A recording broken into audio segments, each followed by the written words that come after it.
Norman11 ABL YouTube channel. Like, share, and subscribe. Lovebird talks and tips. Shout out Jonald Cruz, Kashif Jamal, Exodus,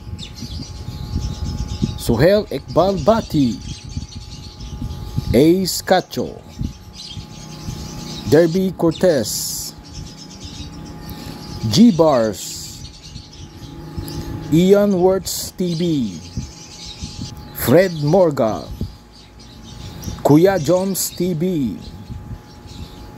Eric Johnson Suarez, Jobart Casal J TV, Ronald Ignacio, Marvin Diego Tubias, Vince Rivera, James Michael Salinel, Ricardo Cuncio, Emmanuel Acosta, and U2.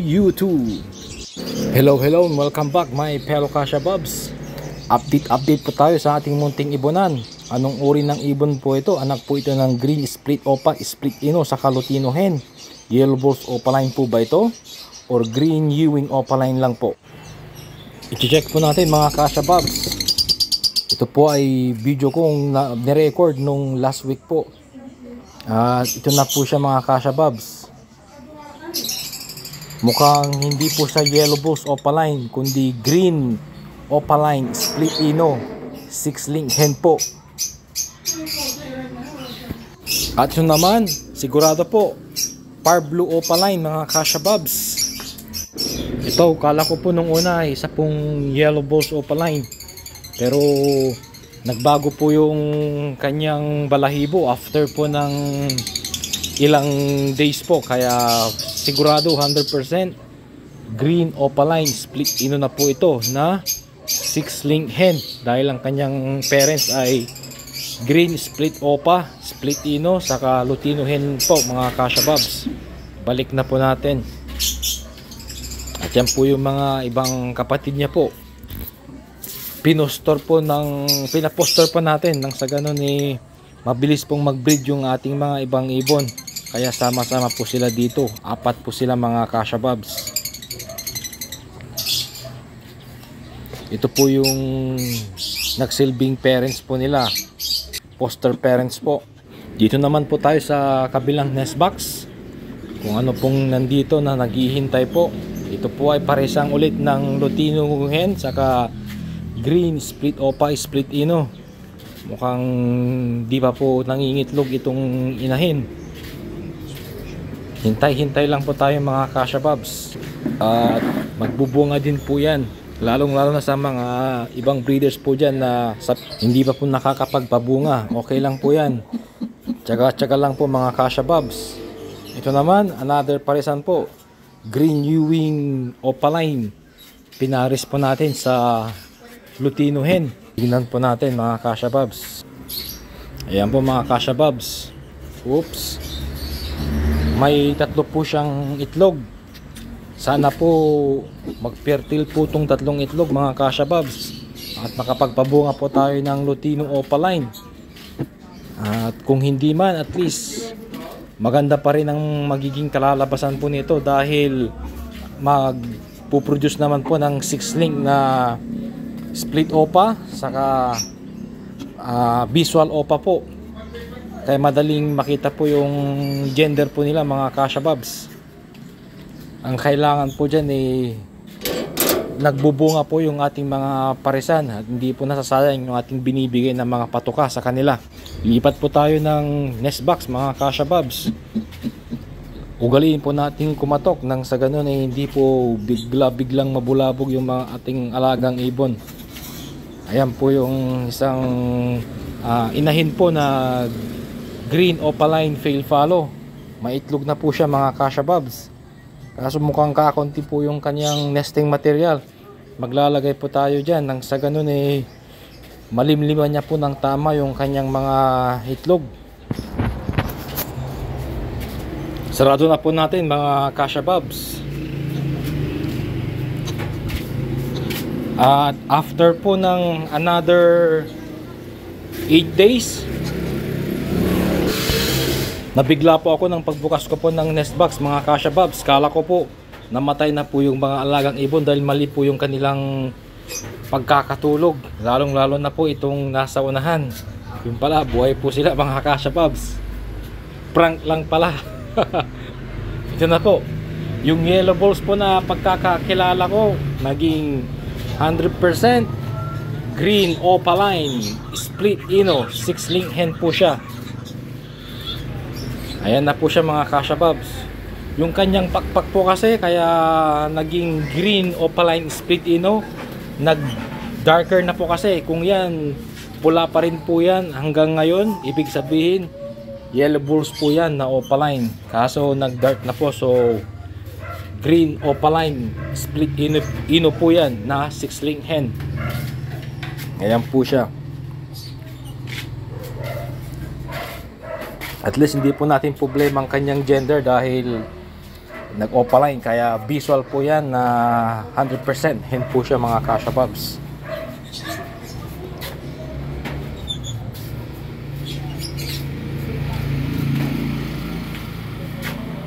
Lumalabas na rin po yung kanyang pula-pula sa kanyang ulo. Pinalik na po natin. At ito namang isa, lumaki na rin po yung Par Blue Opaline. Ang magulang po nito ay Violet Opaline saka Par Blue Opaline. Pinaposter din po natin dito. Ayan na po siya.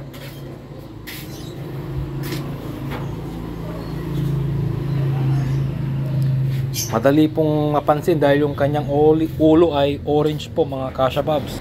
Mga basics lang po itong mga pinapakita kong alaga nating ibon dahil importante po ito. Ito po yung laging in demand sa market. Saka kung kailangan po nating mag-upgrade, meron na po tayong mga opaline na mga quality po. Kung mag-upgrade po tayo sa Pale Palo, sa Crimino Opa po, mga Dan Palo, ito po yung kailangan pampaganda po ng quality ng isang ibon. Kaya dito po tayo mag-stick para po sa akin. Dahil dito po gumaganda yung mga ibon po na mamahalin. Ito po ang ipinapares po para lalo pa pong tumaas yung value ng mga ibon po mga Kasha Bobs. At naging 5 na po sila dahil isinama ko na rin po dyan yung isang pinaposter natin dun sa kabilang nest box. Dahil kailangan na rin po nilang mag-breed kaya isinama na ko na po dyan. At total medyo malaki na rin po siya at kaya na rin po niyang makipagsabayan dun kahit na huli po siya mga Kasha Bobs. At kung nagustuhan mo ang video ito, pa-thumbs up. At kung hindi man, pa-thumbs up pa rin mga Kasha Bobs. Maraming salamat po.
Olha só, pessoal, a situação desse pobre pássaro.